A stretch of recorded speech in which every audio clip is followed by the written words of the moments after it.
ఓం శ్రీ గురుభ్యో నమః. శ్రీరామనవమి అనగానే మనకి గుర్తొచ్చేది సీతారామ కళ్యాణ ఘట్టం. కానీ ఆ కళ్యాణ వేదిక వరకు రాముడు చేసిన ప్రయాణం సామాన్యమైనది కాదు. ఒక పక్క భీకరమైన రాక్షస సంహారం, మరొక పక్క రాయికి సైతం ప్రాణం పోసే పాదస్పర్శ. 1000 మంది అజేయ వీరులు సైతం కదిలించలేని శివధనస్సును ఒకే చేత్తో విరిచిన అసాధారణ పరాక్రమం.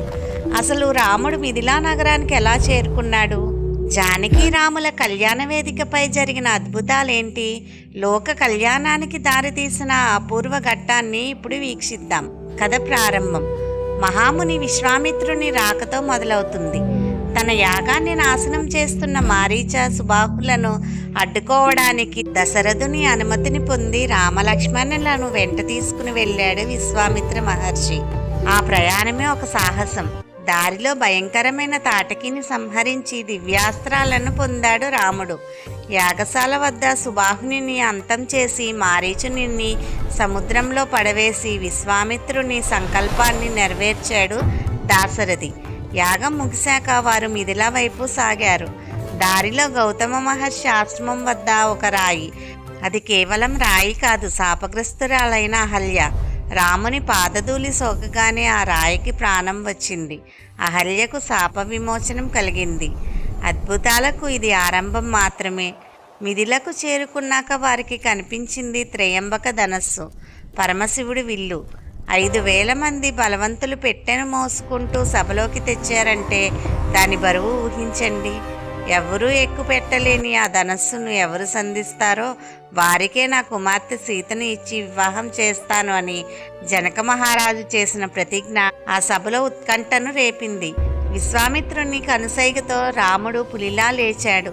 అందరూ ఆశ్చర్యపోయేలా ఎంతో లాఘవంగా ధనస్సును ఎత్తి నారీ సంధిస్తూ ఉండగా పెలపెలమనే శబ్దంతో అది విరిగిపోయింది. ఆ శబ్దానికి భూమి ఆకాశాలు దద్దరిల్లాయి. అది చూసిన వెంటనే సీతమ్మ పరమానందంతో బంగారు హారం రాముని మెడలో వేసింది. వివాహం ముందే జరిగిన ఈ స్వయంవరం చూసి దేవతలు సైతం పులకరించారు. రాముని పరాక్రమానికి ముగ్ధుడైన జనకుడు దశరథుడిని ఆహ్వానించాడు. వశిష్ఠుడు, వామదేవుడు వంటి మహర్షులు సాక్షిగా కళ్యాణ మండపం సిద్ధమైంది. అక్కడ ఇక్ష్వాకు వంశం, నిమి వంశాల గొప్పతనాన్ని మహర్షులు పఠిస్తుంటే ఆ ప్రాంతమంతా ఆధ్యాత్మికతతో నిండిపోయింది. ఇహ అసలైన ఘట్టం. హోమగుండం సాక్షిగా జనక మహారాజు సీతమ్మ ఎదురుగా రామునితో పవిత్ర జలాన్ని దారపోస్తూ ఇలా పలికారు: ఇయం సీతా మమ సుత సహధర్మచారి తవ. ఇదిగో నా కుమార్తె సీత, నీకు సహధర్మచారిని. ఈమె చెయ్యి అందుకో అని కన్యాదానం చేశాడు. ఆపై జానకి రాములు ఒకరినొకరు చూసుకుంటూ అత్యంత వైభవంగా పూలమాలలను మార్చుకున్నారు. ఆ పూలదండల మార్పిడితో భూమి ఆకాశాలు పులకరించిపోయాయి. మాంగళ్యధారణ అనంతరం కళ్యాణ వేదికపై అత్యంత మనోహరమైన తలంబ్రాల ఘట్టం మొదలైంది.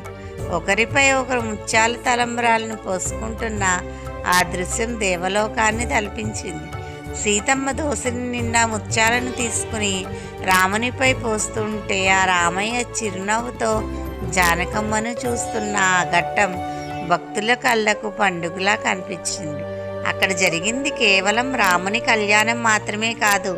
రాముడితో సీతమ్మ, లక్ష్మణుడితో ఊర్మిళ, భరతుడితో మాండవి, శత్రుఘ్నుడితో శృతకీర్తి, ఇలా 4 సోదరులు తమ వధువుల చేయి పట్టుకుని అగ్ని ప్రదక్షిణ చేస్తూ వైభవంగా వివాహం చేసుకున్నారు. మిథిలా నగరం మంగళ వాయిద్యాలతో మార్మోగిపోయింది.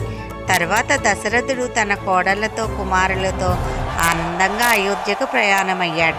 ఈ వివాహ ఘట్టాన్ని చదివినా విన్నా మన ఇంట్లో శుభాలు కలుగుతాయని, దంపతుల మధ్య అనురాగం పెరుగుతుందని నమ్మకం. ఈ వీడియో మీకు నచ్చితే లైక్ చేయండి. హై పాయింట్స్ ఇచ్చి మరిన్ని ఆధ్యాత్మిక విషయాల కోసం మన దేవి వైబ్స్ ఛానల్ని సబ్స్క్రైబ్ చేసుకోండి. అందరికీ శ్రీరామనవమి శుభాకాంక్షలు. స్వస్తి.